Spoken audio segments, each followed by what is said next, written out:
Good evening, and welcome to the fourth lecture of the 2020 UTU season. Tonight, we will hear from Gretchen Dietrich and Jorge Rojas with the Utah Museum of Fine Arts. I'm Brooke Abel, coordinator of the UTU lecture series, and will be moderating the lecture. If you have any questions for our presenters, please comment in the YouTube chat throughout their presentations. We will address your questions during the Q&A portion of the event.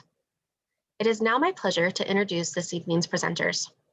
Gretchen Dietrich is the Executive Director of the Utah Museum of Fine Arts.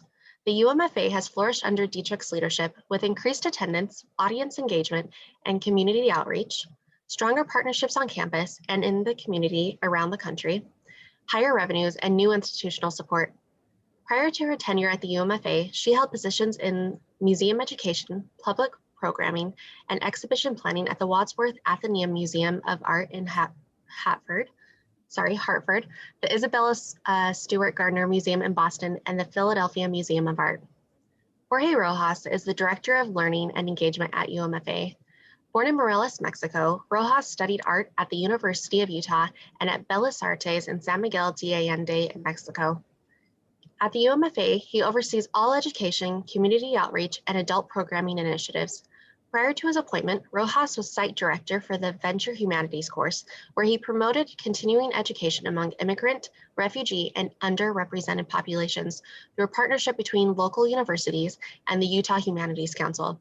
He also taught creative art history curriculum to high school students through the Clemente course in the humanities. Gretchen and Jorge, welcome. Thank you. Hey, Brooke. Hi, Jorge. Hi. So nice to be here. Thank you. So Jorge, are you going to start me off at the top of there you go. Thanks, everyone. Thanks so much for having us. We're delighted to be here and to share some of the work that we've been doing at the Utah Museum of Fine Arts and talk about a program that Jorge and I really love very, very much, and that's ACME. So our aim tonight is to sort of talk you through what we've been doing and what the museum's doing, what ACME is about, and have a little conversation with you about it. So I'm Gretchen, Jorge is Jorge. We already did that, so we can go to the next slide, please. I thought I would begin at the beginning and talk about the mission of the Utah Museum of Fine Arts. In case folks are not familiar, we're located on the campus of the University of Utah in a beautiful building designed by Marciano and Silvetti, and have been in the building now for 20 years. Our mission at the museum is to inspire critical dialogue and illuminate the role of art in our lives. I find during these challenging times that we're looking back at that mission and reminding ourselves of the real why of what we do and the why of what is important about the work that we do in our community. So I thought I'd begin at the beginning. Can I do the next slide, please, Jorge? So I thought for folks who are not familiar with the UMFA, I might do a little by the numbers, just sort of gives you a sense of the scale of the museum if you've not visited before. We have in a typical year, not right now, usually about 100,000 visitors annually, and we're very proud to serve a huge community of K through 12 children and educators, not just in the Salt Lake Valley, but across the state of Utah. So as many as 20,000 kids we're working with every year in the farthest most reaches of the state. Typically, about a quarter of our visitation comes from the University of Utah community, so students, staff, and faculty of the U. We have in our collection a really wonderful, varied collection of a little more than 20,000 art objects, ranging from ancient Greek and Roman art to modern and contemporary. And we are a collecting institution. We are continuing to add works of art to our collection. Typically, we have about 40 full-time staff members and 30 part-time staff members. That can vary, and unfortunately, right now, we're not quite at that staffing level because of the COVID-19 pandemic. We typically have about a $4 million operating budget. This has grown, as Brooke said, in the last years as we grow to do more work and to serve more people in our community. About a quarter of our funding comes from the University of Utah. Utah, and about half of it we raise independently from private and public sources. And COVID-19, I'm sure everyone who's watching this is very aware, has hit the arts and culture sector particularly hard. We are struggling, we are fighting. We recognize that what we do is really important, and we're going to do our best to keep doing it and have been doing so. I just thought I'd throw this kind of amazing statistic into this slide. Of the 6 university arts organizations, that's Pioneer Theater, Utah Presents, the Natural History Museum, Red Butte, the UMFA, and Tanner Dance, we have collectively cut our operating budgets this year by $11.5 million. And we have furloughed among the 6 of us almost 500 people. This is a big impact. It's a hard moment to run an arts and culture organization anywhere in the world right now, but here in Utah as well. So let's go to the next slide, please, Jorge. I thought I would just sort of throw up 2 our larger strategic goals. We've been working for 2 years on a new strategic plan, got the conversation started a couple years ago, knowing that the current plan then was going to expire. And you can see as you look at these 6, these are the 6 goals. We wanted to keep it short and sweet. But what I can tell you is really running through all of this work, a through line, I think increasingly through the work of the UMFA, is a real commitment to the advancement of inclusion, diversity, equity, accessibility across all aspects of what we do. And where that was before kind of its own goal, we have come to recognize that it's very much central to everything that the museum does. And I think it speaks as well to why the ACME Initiative is so important to us and why it hits so many, ticks off so many boxes for us as an organization, the ambitious work that we want to do both on campus and in the broader community. And I also just wanted to point out that we are an art museum, so embracing the power of art to promote social justice and to create meaningful experiences for visitors is really, I think, what gets me and Jorge both out of bed every morning. Let's go to the next slide, please, Jorge. As a cultural organization, as a nonprofit institution, I have found too that during these challenging times, we're looking back at core values more than ever. And when I reflected on, these are our 8 core values. This was some work that the staff did collaboratively, again, maybe about a year ago, to really kind of find 8 words and 8 ideas that really are central to the great work that we do in our community. And I have found, I think the staff and I have found during this time of working remotely, not being around each other as much as we used to be, of missing each other, missing the work, missing the museum and the art in the galleries. These amazing ideas, these 8 important core values have really held firm for us, and I think continue to push us forward and encourage us to do good work. And it's very, very much, these ideas are deeply connected to what ACME is and to the success of the program. So we are back in the museum. I mentioned that.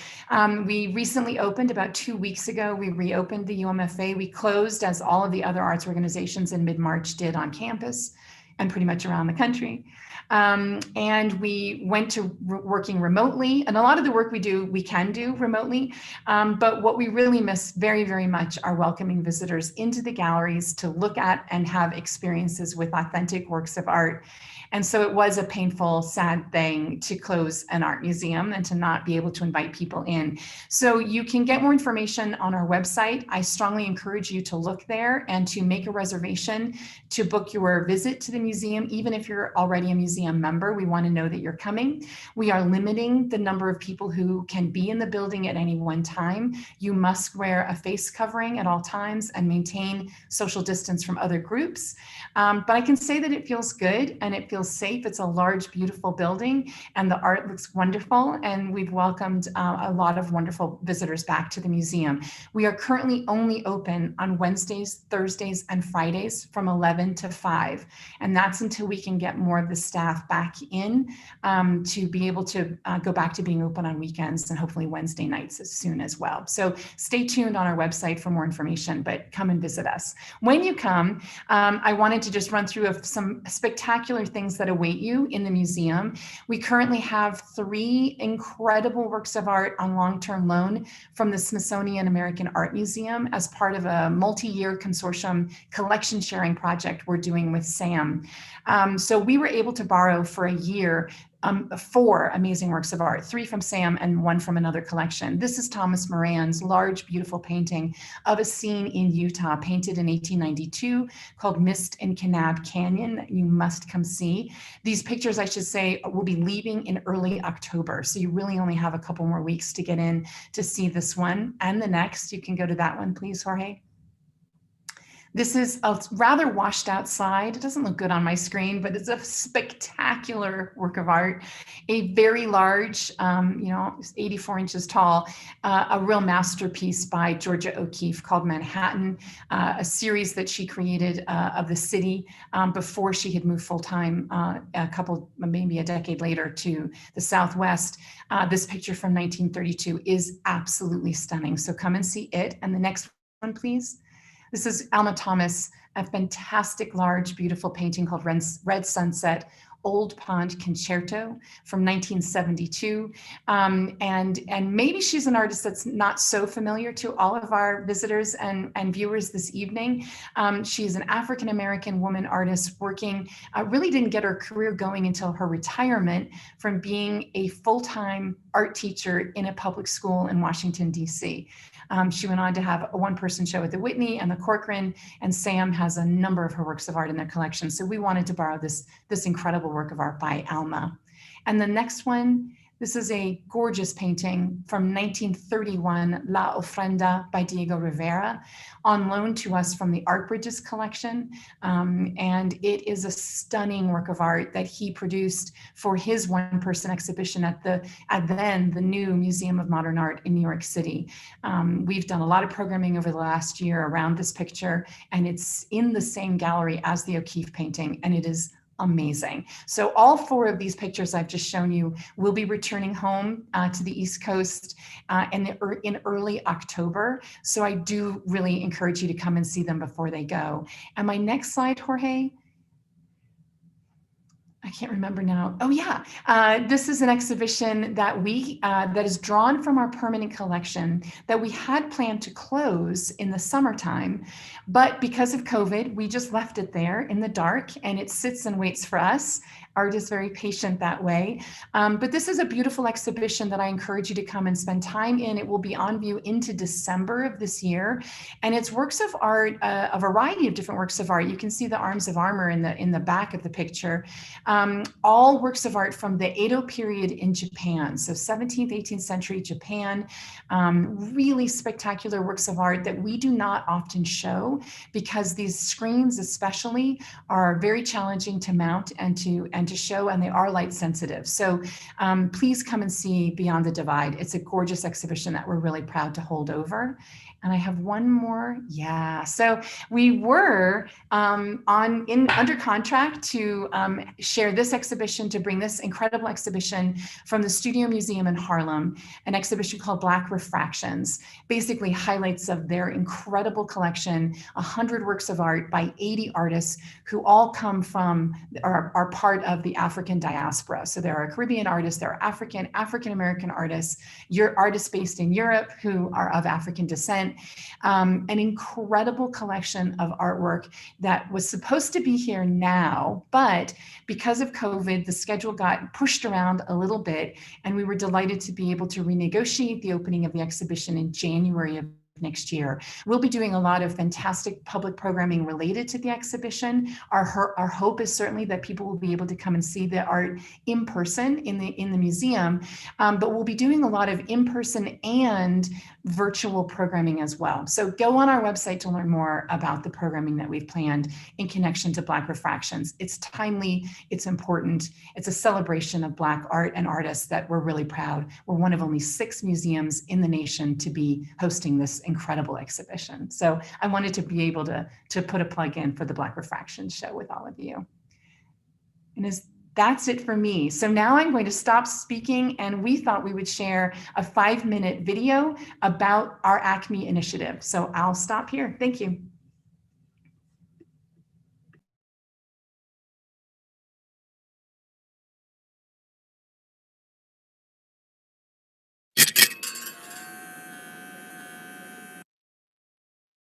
My name is Jorge Rojas, Director of Education and Engagement at the Utah Museum of Fine Arts.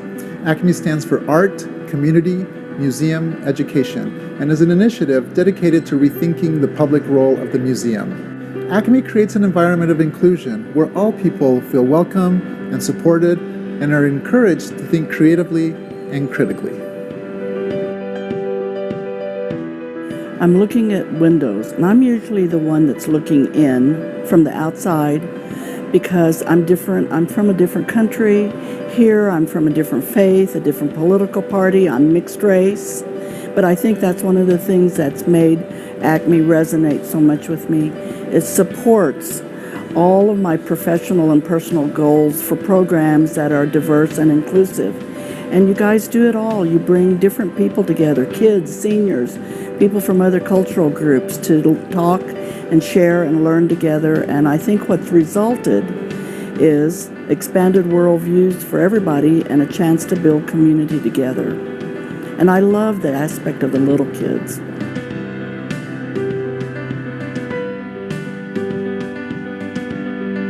ACME sessions are a series of community meetups that take place at the different Salt Lake City Public Library branches, where people from the community come together to share their ideas and their perspectives. And we do this through community dialogue, through sharing, story sharing, as well as hands-on art projects. ACME identifies people in the community, whether they be activists or educators or artists, that are thinking about different types of issues at the intersection of art, community, museums, education. ACME embodies a multidisciplinary approach to leveraging community wisdom and university resources to talk about really important things in our communities. We take a deep dive approach to looking at things that are difficult and how and what affects our everyday lives. For example, we focus on identity, mental health, community building, compassion. For example, one of our sessions, Raising Socially Conscious and Conscientious Youth, really centered the voices of youth to talk about how we can build a more inclusive community and build bridges across difference.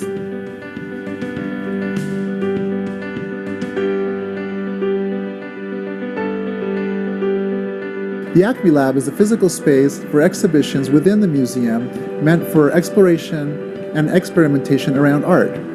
We work with artists in the community and around the country that are used to working with communities and strengthening communities. It's really meant to be a place where communities in the museum come together, learn together through rethinking how we experience art in the museum. Here is an interactive installation where the audience can interact both visually and intellectually and also physically, and that the audience can become the maker. And all the objects, we thought a lot about how they interact with the body. So how easy are they to carry, but also could they be worn on the body, or could you become a sculpture in the space? The ACME Scholars Program is a wonderful partnership with the University of Utah's Honors College, where students get to participate and help us think about the ACME sessions and about the ACME labs. This is an opportunity for these young students to really think about community engagement and community organizing while learning skills and connecting with the Utah Museum of Fine Arts as well as our partners. Being an ACME Scholar has been rewarding because you get to be in a smaller, like-minded community. There's about 10 to 20 of us coming from a diverse background, such as the College of Engineering, the College of Business, or the College of Science. But one thing I think has been interesting is just how you can get involved with student leadership and student work, either through our museum or through the Salt Lake City libraries, even during your first year. And on that same note, the most rewarding part about being an ACME Scholar is just kind of being involved with the community in Salt Lake. Just because at our ACME sessions, you kind of get to see what is pertinent and what's interesting in our communities, and you kind of get to see how we can contribute as ACME scholars today.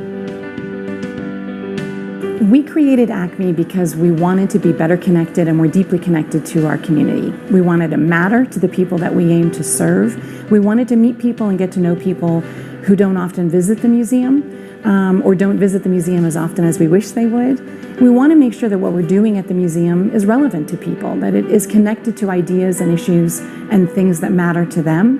And it's been an incredible opportunity for us. It's impacted our practice as museum people to create a museum program that really is relevant and meeting the needs of the folks we aim to serve. So it's been a win-win for sure on both sides.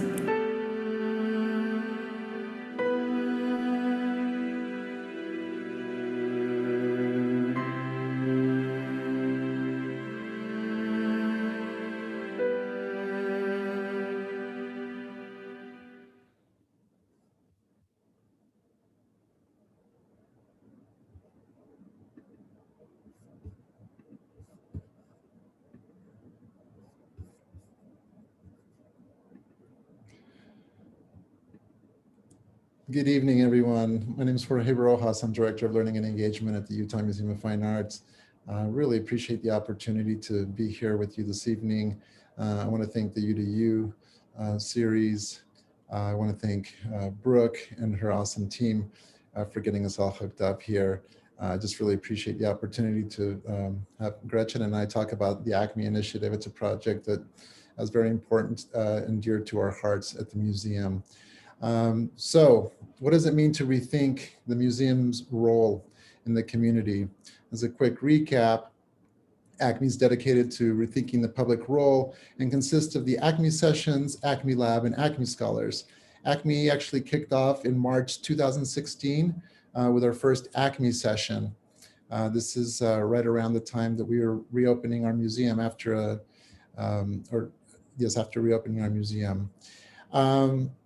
ACME sessions are a series of public meetups where participants imagine and articulate new models of community engagement through hands-on activities. The sessions are meant to be participatory in nature and are designed for intergenerational audiences. We're so grateful for our partnership with the Salt Lake City Public Library. Just like, you know, it allows us to, the ACME sessions allow us to bring the museum into the community. The UMFA partners with the Salt Lake City Public Library to host these sessions at various library branches, mostly in the Salt Lake City's West Side neighborhoods, which is where a lot of our communities that we're trying to connect with and that are historically haven't visited our museum quite as much. So our partnership with the library really allows us to do that. ACME sessions are not necessarily about getting these communities into the museum. They're actually more about us learning from these communities and establishing a connection with them. That's kind of the major sort of paradigm shift with ACME, is that historically, I think people, when they think about education outreach and community outreach, they're often coming to these communities, bringing their wares, bringing their knowledge of their collections and their artworks.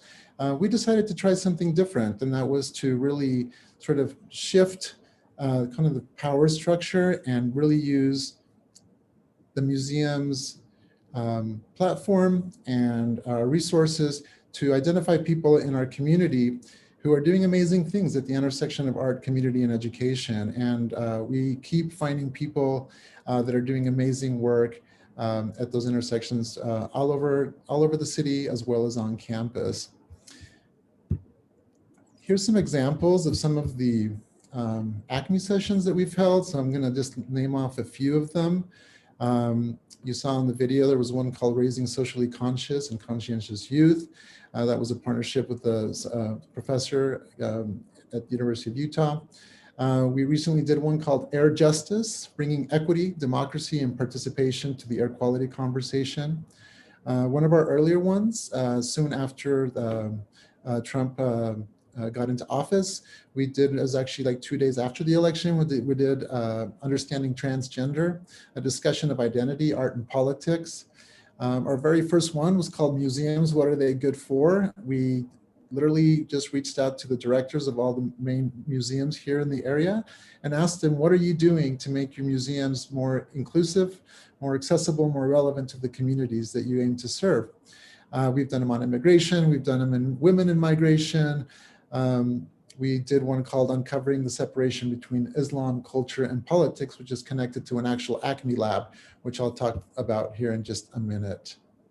By making our sessions interdisciplinary, we're actually able to hear and learn from a more diverse array of community voices. So it's not all just to uplift our community. It's actually for us to learn from our community and understand better actually what people are interested in, what's important to them, and how that can inform our exhibitions and our programs.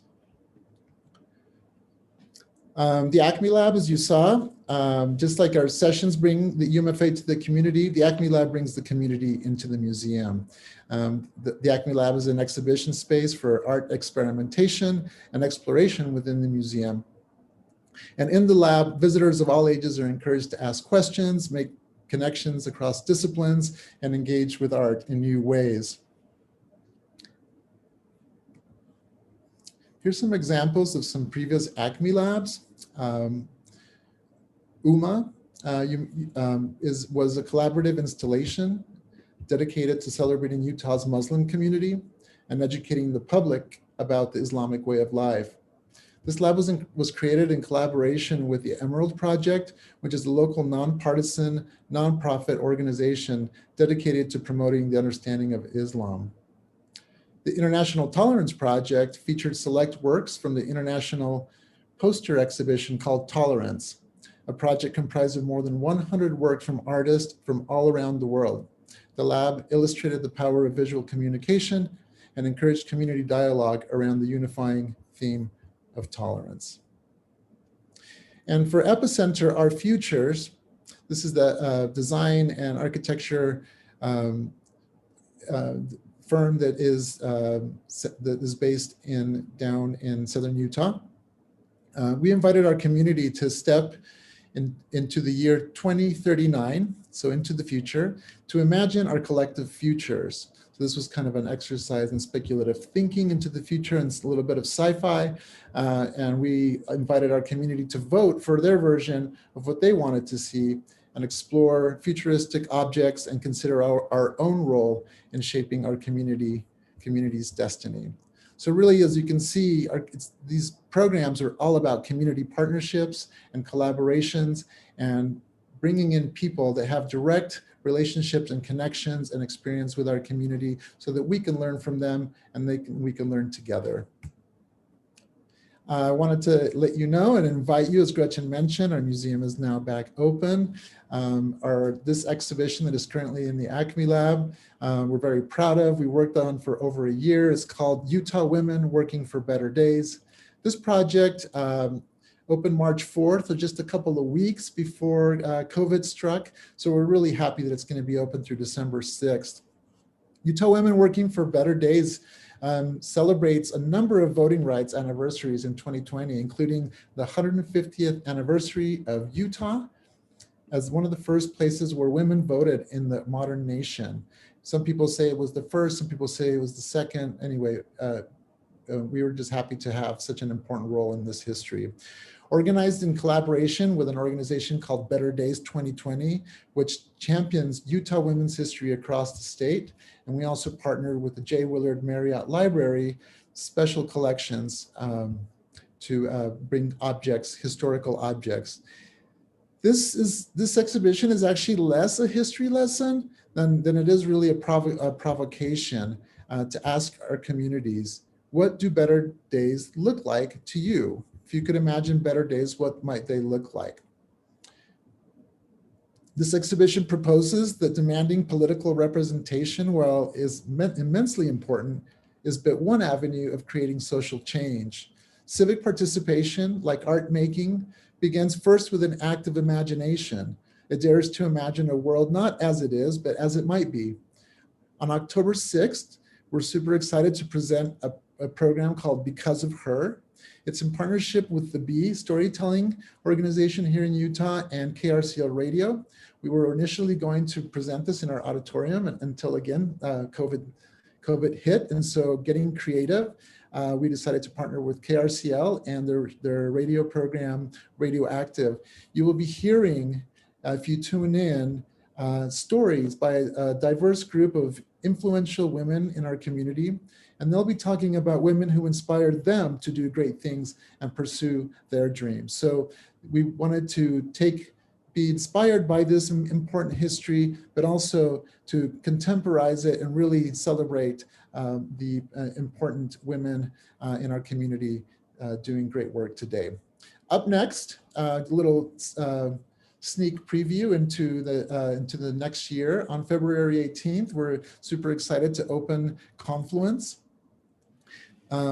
which raises the questions: where does water in Salt Lake Valley come from and where does it go?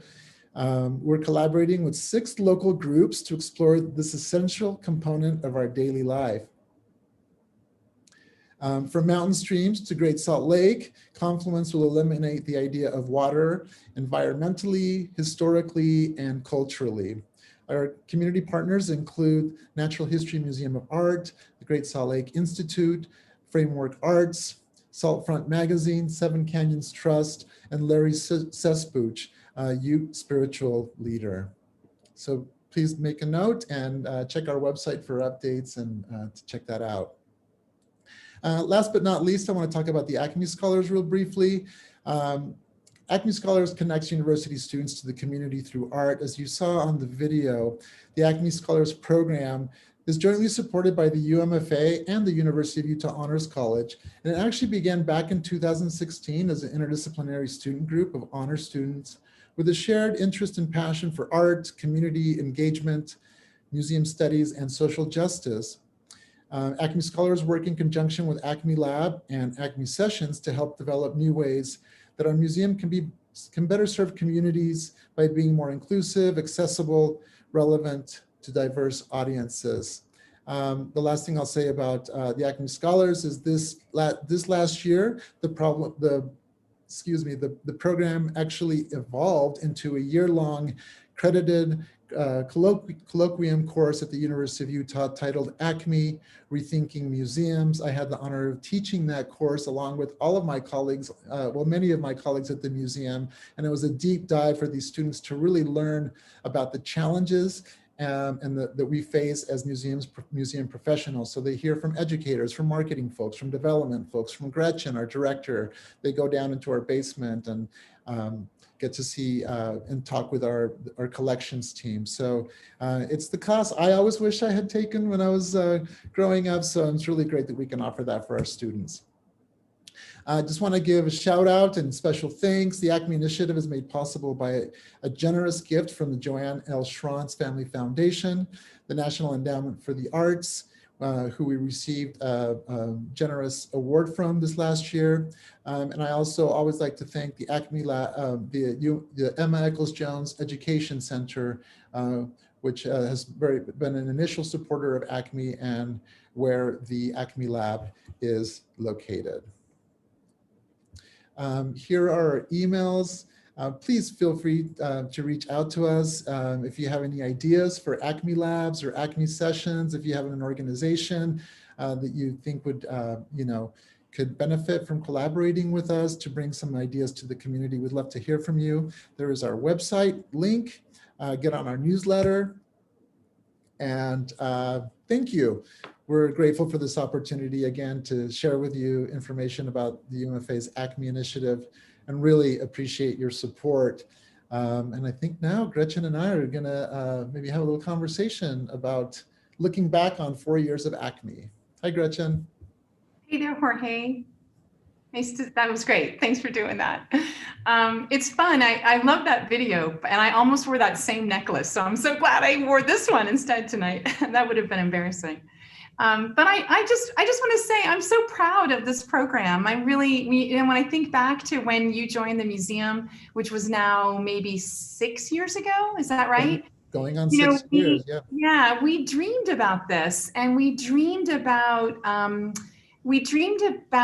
about it because it was different from what you and I had done before and from other programming that we were seeing in other museums. And we have learned a lot in the last year. And so I'm going to ask you the first question in our little convo here. Two questions. You could go one of either direction. What has been one of the biggest surprises for you in how this program has evolved over time? And what is maybe one thing that you're kind of most proud of that you've seen happen? Okay, surprised and proud of. So those are two really good questions and difficult questions because there's a lot certainly to be proud of, but also there's been a lot of very interesting discoveries along the way. I would say that for the first part of the question, I've been surprised to see how what really started out as a genuine effort to be better at connecting with our communities and our underserved communities, and really wanting to have an opportunity to make sure that we were hearing from folks and really understanding how our museum, which is not always the most accessible place to all of our neighborhoods in the community, how can we genuinely be more accessible, more inclusive, and more relevant to these audiences. And what I've discovered through the years, and we've talked about this before, Gretchen, but there's been a real paradigm shift. I mean, because we had to start challenging the ways that we thought and worked before. Excuse me. And so, this idea of making a shift where you're not centering always art objects into our work, and really centering people and centering communities and thinking about, first of all, what our communities need, and then thinking about our collection in those terms and in our exhibitions in those terms.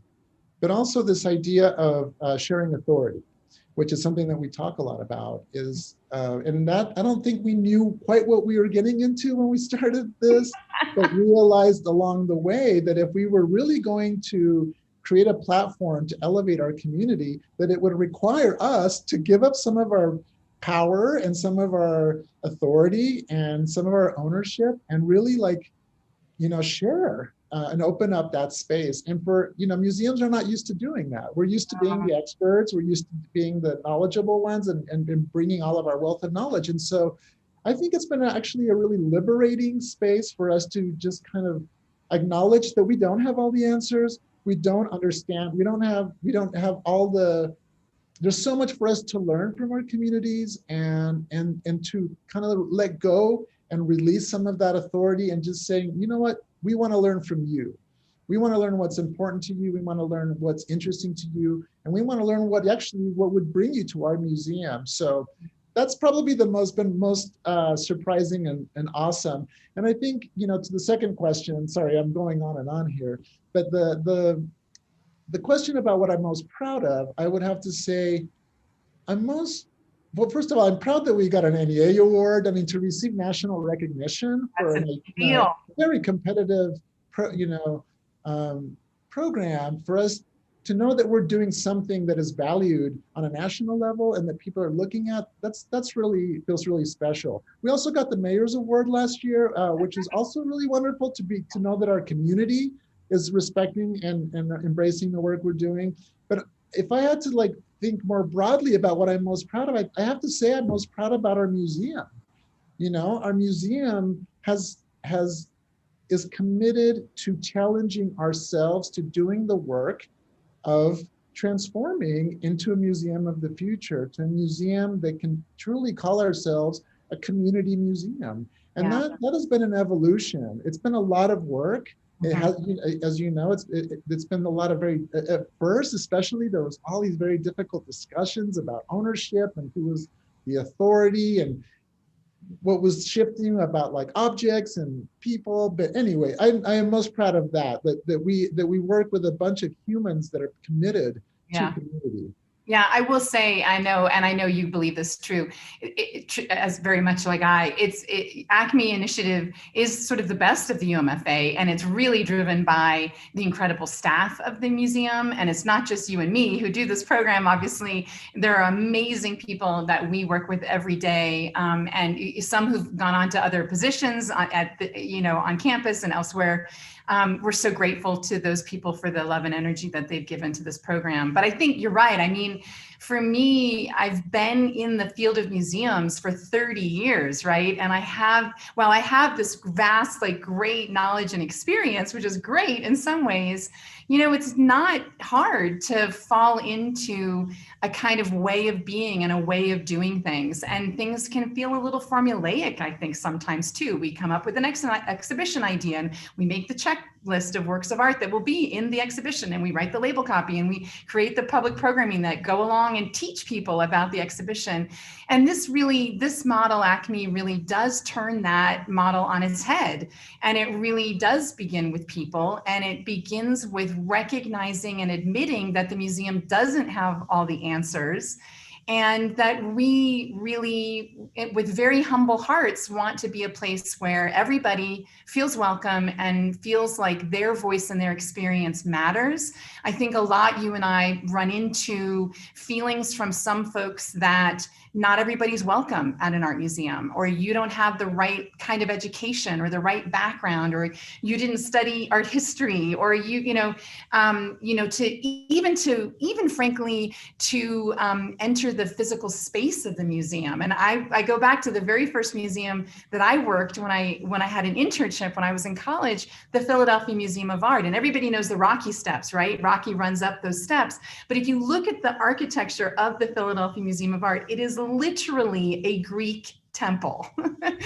And, normal people aren't supposed to go in a Greek temple. That's like a weird separate space for fancy people or people with PhDs in art history, right? So we haven't done a great job the last, 200 years, the history of art museums in the US, of really opening them up to community and making people really truly believe that we want them to come and we care what they think and we want them to have a really wonderful experience. So for me, the sessions, which are, never happen, very rarely happen in the museum building, the sessions happen out in the public library in a more neutral space, if you will.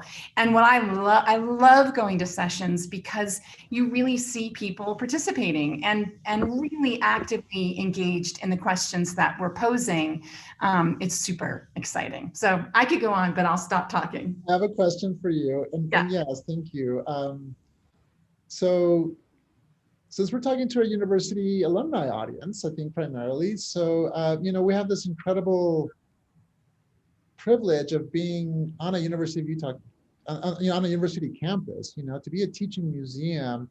And this, I wanted to ask you if you could talk about ACME in what your experience or what you've seen in reference to being on campus, this idea of all this incredible resources and, experts and, but also like activists and, amazing minds that are like radical and that are like innovating and, whether it's in psychology or in, gender studies or, you name it, right? Like that's.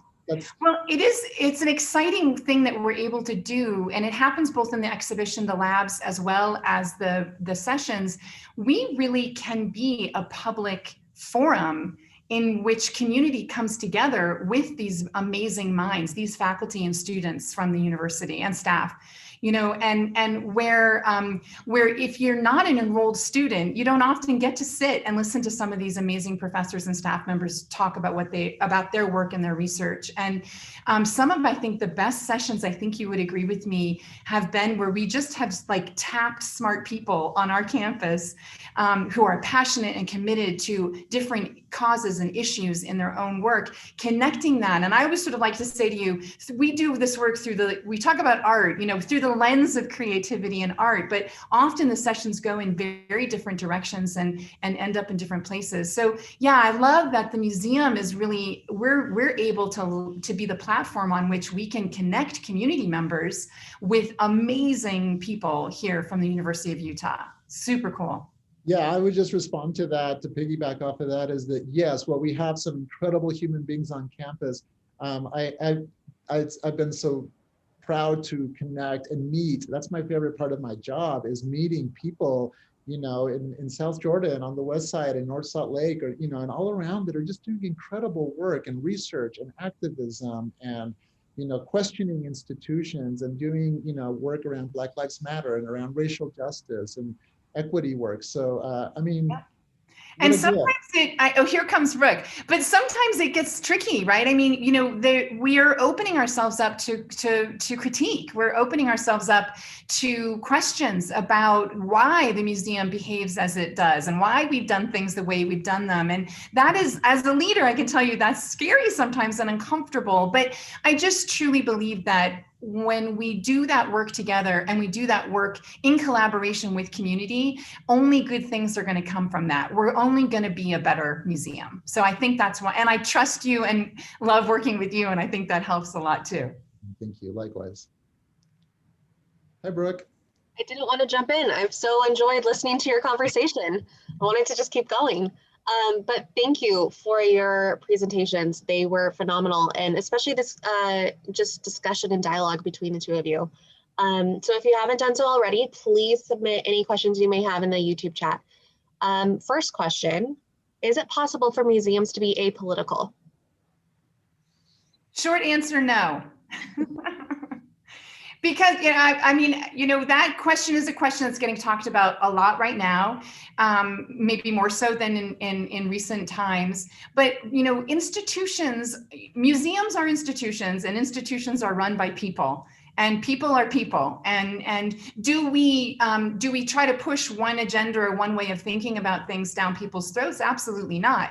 We strive to be a place where different opinions can be looked at and thought about and talked about and respected at every turn. And that sort of, I would say we're not neutral, but we are a safe space where people can come together and learn and try on new ways of thinking about things. And if I could just add to that, we are historical institutions, and with, a troubled and problematic past. If we don't take a look at that history and, some of like the colonialism that's involved with it, and some of the, the white supremacy, quite frankly, that is involved in museums and its histories, how can we ever change? How can we ever improve? And how can we ever grow? And so, yes, I completely agree with Gretchen. It's impossible to be apolitical, though I think many museums have tried and have, I think that, we've had these conversations internally, but I think we figured it out a few years ago that no, we're not. So you touched on the ACME program earlier, but what impact has the ACME Initiative had on the museum? Well, I think it's definitely opened up spaces for us to have these bigger conversations that I think we need to have as a staff about what works well with the existing model and maybe what doesn't work so well with the existing model of how we make exhibitions, how we create programming, how we serve community. And I think maybe the single most important aspect is this sharing of authority, of sort of recognizing and owning that we don't have all the answers, and that we value the voices of community. We value student voices, we value staff and faculty voices, and we value the voices and opinions and ideas of people who live here, whom we are trying to serve, right? So for me, that has changed the way we talk about other programming that we're creating, other exhibitions that we're making, that I think is really good and really right on with where the conversations are going nationally about what an art museum is supposed to do and how we're supposed to do it.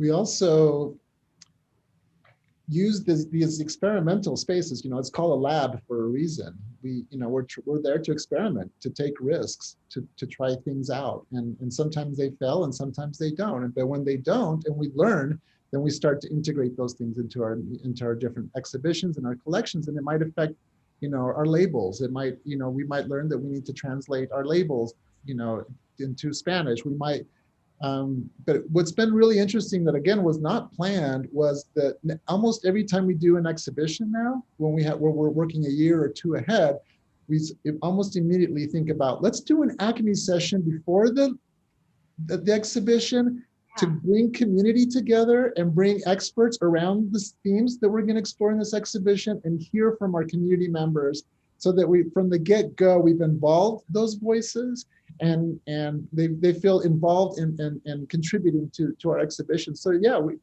they definitely inform our exhibitions. Mm-hmm. I mean, the session recently about air pollution. I mean, we're planning and working on an exhibition of contemporary art with artists who are looking at and thinking about air quality and air pollution, and their work is going to be about that issue. It's going to be a richer project if we are able to engage with partners and really develop relationships over time with people in our community who care about these issues and ideas as well. So that's very, very true. It's been very cool. They also help round off our exhibitions. Exhibitions, sometimes they're traveling exhibitions and they come, canned, as they say, and and there's sometimes that we can affect the exhibition, sometimes not. And so, what our mission is to provide opportunities for critical thinking. And so we challenge ourselves to be critical of the same exhibitions that we bring. And, like we might do an exhibition around Western art, but there might be narratives and important stories that are being left out of that exhibition. So we can often use ACME sessions, ACME Lab, and even ACME Scholars to bring in critical perspectives around the exhibitions to round off and broaden the value of the project. How are the different parts of the ACME initiative connected? They're connected in our minds. They feed off one another. I mean, maybe Jorge has a better answer. They feed off one another in my mind. So we began first with the sessions when our museum was closed for renovations a couple of years ago, because we didn't have a space. So we began with, collaborating with the public library to literally use the library spaces to bring community together around art and ideas. So that was the beginning. Then the sessions really very much informed, I think Jorge would agree, the labs and the development of this lab exhibitions in the museum space. And then the students just tie a bow around the whole thing, right? Because they are amazing and committed and excited and they don't know a lot, frankly, about, all those 30 years of knowledge and experience that I have in the field. So they look at the work with such fresh eyes, and it's just really inspiring. And to see, not only are we teaching them a lot of really interesting things about the way the museums at least have been, but they're really helping us to transform the way museums are going to be in the future. And I personally think that is really cool and really exciting. Yeah, the ACME Scholars literally organize their own ACME sessions. And they are critical of our projects and they help us think about them. And so, yeah, these are some really young, smart, fresh minds that keep us, in check and make sure that we're, staying hip and relevant and interesting. So yeah, it's very organic, actually. It's like a three-legged monster that kind of, maybe not a monster, a three-legged beautiful creature that kind of, walks together and supports. It's like a three-legged stool, I guess. Yeah. How have you navigated the tensions around your role as a catalyst and a convener? I don't think we have, and I don't think we need to. I think one of the nice things about working with Jorge, and maybe one of the things he's taught me many things, but that it's okay to be a mess. Like we don't have to have all the answers. And I come from that sort of much more, buttoned up, everything looks perfect, everything makes sense. There's not a single typo, everything is perfect.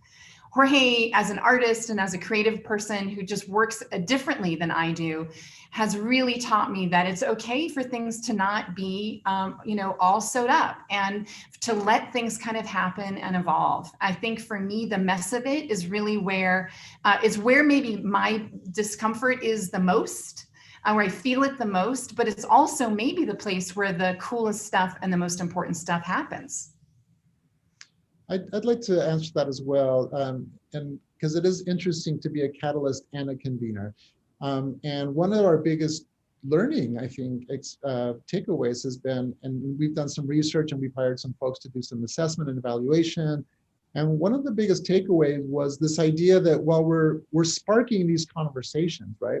So, it could be like on, hip hop and politics or education, or it could be on, feminism, all these numbers, important, like hot topics, right? Like very important issues to be talking about. And then the biggest question is, and then what?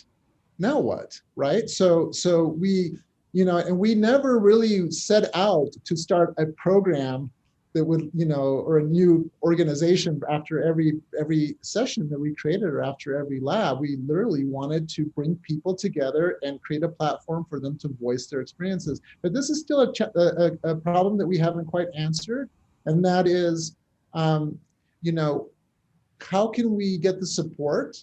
And maybe some folks in the audience have some answers for that. But how could we get the support to create a channel that would continue these conversations with our community partners? Because these folks are still doing, the work. They're continuing these conversations and they're continuing this social activism. So yeah, I think that's been a tricky one, and we've been challenged on. It's like, now what? What's your role in it? And we feel comfortable with continuing to support these folks, but it's difficult for us to continue every one of those conversations. So last question, what's next for ACME? Well, whatever comes out of Jorge Rojas's brain over there, I think, is what's next. I mean, there's a number of exhibitions. We typically a museum, and we're no exception. We think about exhibitions for 1, 2, 3 years out. So there are quite a few ideas in the pipeline for exhibitions that could come down the road. The sessions just kind of flow, and sort of like the more people the more ideas come. So I know that Jorge and his team have a big list of super cool sessions. And I think we're taking a hiatus this year, right, with ACME Scholars, Jorge. But that it was such a success that I have no doubt that will continue in the next academic year. Yeah, the Honors College is trying to figure out how to make it integrate ACME more into its core program. So I can tell you that we have learned a lot over these last few months since COVID struck. We have been challenged. Everyone has been challenged to be more flexible, to thinking about hybrid programming. At first we thought, how can this be anywhere else but in person and in the community and around like a potluck and people hanging out and using their hands and making art, but that we've been challenged. So I would say that what's in the future is online programming, online sessions. We're going to do a session actually next week. Please check on our website, but we're doing one. We're working with Mestizo Institute of Culture and Arts and Sugar Space. They did a wonderful call out for community artists to do projects around, it's called Pain and Possibility. And we are bringing all of the artists and the organizers to talk about public art in this era and what that means. And also social media. So, we're thinking about what would ACME look like, like this. How can we make it, how can we keep the dynamic element of participation and, sort of this active learning, but online, because we don't have a choice. And there are some benefits to online. We gotta learn from technology and embrace it and make it accessible to even more people. Well, Gretchen and Jorge, thank you so much for sharing the Utah Museum of Fine Arts with us and the ACME Initiative with us. And thank you to everyone who joined us this evening. If you want to learn more about the Utah Museum of Fine Arts, please visit umfa.utah.edu. We look forward to seeing you for our last lecture on Wednesday, October 14th with Dr. Dan Reed, Senior Vice President for Academic Affairs and Professor of